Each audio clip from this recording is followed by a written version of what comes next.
মানুষ মারা গেলে ধর্মীয় অনুষ্ঠানে বা দোকানে, মসজিদে আগরবাতি, ধূপকাঠি জ্বালানো কোনো সওয়াবের কাজ কি? ভাই, অত্যন্ত গুরুত্বপূর্ণ একটি প্রশ্ন আপনি করেছেন। কেউ মারা গেলে আমরা দেখি আগরবাতি জ্বালানো হয়, ধূপকাঠি জ্বালানো হয়, অথবা ঔদ ইত্যাদি, চন্দন কাঠ ইত্যাদি জ্বালিয়ে তার ধোঁয়া এগুলোকে ছড়ানো হয়। তেমনিভাবে বিভিন্ন ধর্মীয় অনুষ্ঠানে, আলোচনা অনুষ্ঠানে আমরা দেখি যে এগুলো জ্বালানো হয়, মসজিদে কোনো কোনো ক্ষেত্রে করানো হয়। এগুলো কোনো সওয়াবের কাজ কিনা এ প্রসঙ্গে বলবো যে কোনো মানুষ মারা যাওয়ার পরে ওই ব্যক্তিকে যখন কাফন পরানো হয় তখন কাফনের কাপড়ে এই ধূপকাঠির ধোঁয়া অথবা চন্দন কাঠের ধোঁয়া, এক কথায় সুগন্ধি যে সমস্ত কিছুতে থাকে সেগুলোর ধোঁয়া, অর্থাৎ যেগুলো জ্বালালে সুগন্ধি বের হয়, এরকম কোনো ধোঁয়া সেগুলোতে লাগানো এটা মুস্তাহাব। তবে মাইয়েতের লাশ শোয়ায় রাখা আছে, সেখানে ধূপকাঠি জ্বালানোর বিশেষ কোনো নির্দেশ কোরআন এবং সুন্নাহর কোথাও আসেনি। দাফন করার আগে বা কাফনের সময় মাইয়েতকে গোসল করা হয়ে গেল, দেওয়া হয়ে গেল, এরপরে তাকে সুগন্ধি মাখানো, অর্থাৎ তার কাফনের কাপড়ে সুগন্ধি মাখানো, এটা সুন্নাহ।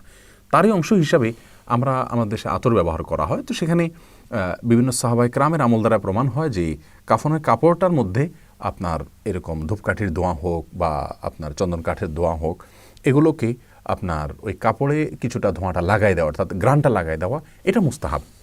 এ বিষয়ে আমরা দেখি যে একটি বর্ণনা আসছে, ইদা আজমার তুমুল মাইয়েতা ফা আজমিরুহু সালাসা, যখন মাইয়েতকে তোমরা সুগন্ধি লাগাবে, সুগন্ধি জাতীয় ধোঁয়া কাফনে কাপড় লাগাবে বা তাদের শরীরে লাগাবে, তখন 3 বার লাগাবে। আর আসমা বিনতে আবি বকর রাদিয়াল্লাহু তাআলা আনহুমা তিনি বলেছেন যে আমি যখন মারা যাব তোমরা আমার কাপড়ে ধোঁয়া লাগাবে, অর্থাৎ সুগন্ধিযুক্ত ধোঁয়া লাগাবে, এরপরে আমাকে কাফন পরাবে, অর্থাৎ কাফন পরানোর আগে কাপড়ে ধোঁয়া লাগাই নিবি। এই জন্য এটাকে মুস্তাহাব বলেছেন ওলামায়ে কেরাম। 4 ইমাম এবারে একমত যেটা মুস্তাহাব।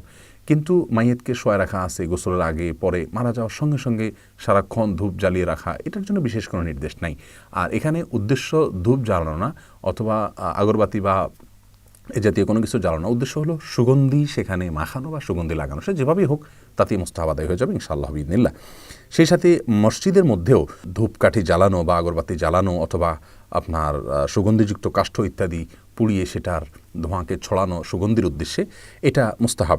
তিরমিজি বর্ণিত হাদিসে আসছে নবী সাল্লাল্লাহু আলাইহি ওয়াসাল্লাম নির্দেশ করেছেন মসজিদকে পরিষ্কার করার জন্য এবং মসজিদকে সুগন্ধি যুক্ত করার জন্য বা সেখানে সুগন্ধি ছড়ানোর জন্য।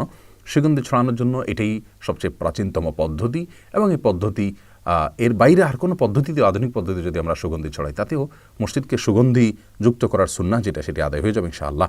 ওমর রাদিয়াল্লাহু তাআলা যখন মিম্বরে বসতেন, তার ছেলে আব্দুল্লাহ ইবনে ওমর রাদিয়াল্লাহু তাআলা আনহু তিনি এরকম ধূপ জ্বালাতেন, অর্থাৎ সুগন্ধিযুক্ত ধূপ জ্বালাতেন এবং আপনার কাঠ ইত্যাদি পুড়িয়ে সেটার সুগন্ধিকে ছড়িয়ে দিতেন মসজিদে এবং তার গায়ে। অতএব মসজিদে মৃত মানুষকে বা যে কোনো মানুষের সমাগমের মজলিসে সুগন্ধি ছড়ানো এটা ভালো জিনিস, খারাপ কোনো কিছু নয়। কিন্তু আগরবাতি দিয়েই করতে হবে এমন কোনো কথা নেই, যে কোনোভাবে সেটা করলেই সুন্নাহ আদায় হয়ে যাবে ইনশাআল্লাহ বিইذনিল্লাহ।